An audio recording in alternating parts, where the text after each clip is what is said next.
Hey, Nick here, January 13th, 2022. I want to say that I'm the Making Sense of It All YouTube channel and the Making Sense of It All Facebook group are not going to just be about Hope for Recovery and my experiences at Hope for Recovery.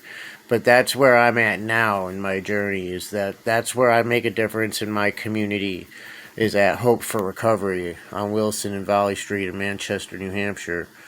So the stories I tell now are probably going to mainly be concentrated about my experiences at Hope and what I'm doing there currently. But it will branch out, and there will be other. I will be of assistance in other parts of my community, and then Making Sense of It All will be about those experiences. So that's how I plan on this moving forward, how this is going to be moving forward.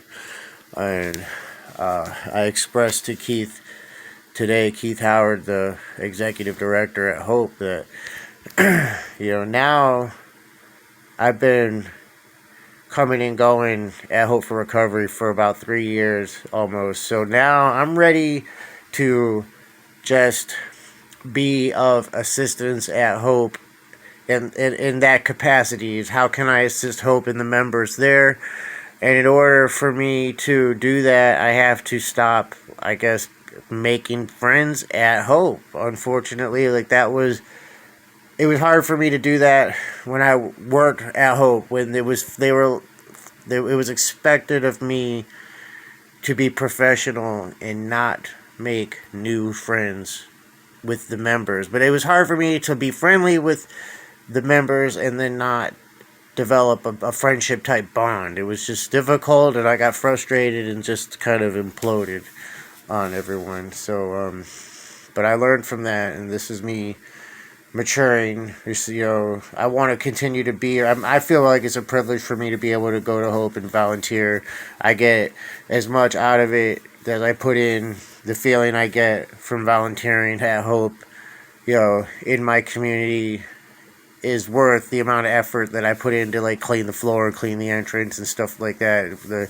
Clean the bathrooms and everything. So it's a fair trade. I don't go to Hope and do a bunch of stuff and then later go man, Hope owes me. No, I worked for 3 hours volunteered. Now Hope is in debt to me. No, it's not the case at all. It's just not how it is in reality. Reality is I get a lot out of it. Even if nobody sees me, I used to go in there to get gratitude directly from people, and now I don't. I get gratitude in a way, but people don't have to tell me thank you, thank you, thank you, thank you, thank you. Your meeting was great. I don't have to hear all that now.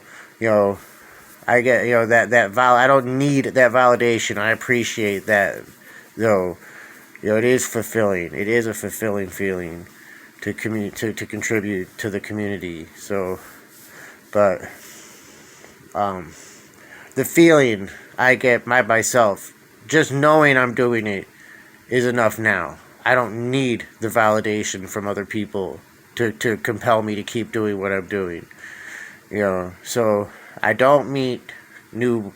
It depends. There's got to be a distinction between males and females in this environment. It just has to be. I didn't want it to be like that, but now after everything I've seen with my own eyes and everything I've experienced in my life, there's in this environment at Hope for Recovery in a community center like this, the AA tradition of kind of keeping the males and females at least monitored. If they're hanging out together, at least there's witnesses. That does make sense.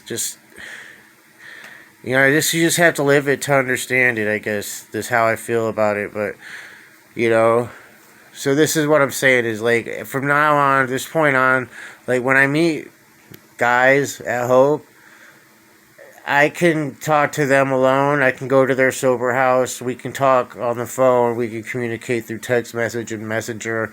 But if it's a female, it's just appropriate now for me and this person to communicate through the Facebook group out in the open, where all communication, if not being monitored, is easily able to be looked at later This provides oversight that if somebody doesn't have anything to hide, then they're not worried about oversight such as this. And this is how I want it, just because, and it can't hurt. I have nothing to hide, so I don't mind my communication to be broadcast in front of the entire world to see.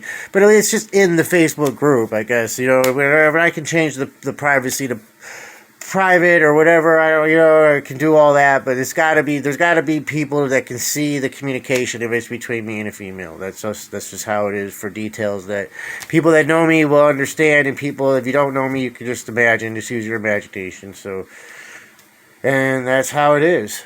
So any female that wants to communicate with me, it has to be through the Facebook group format,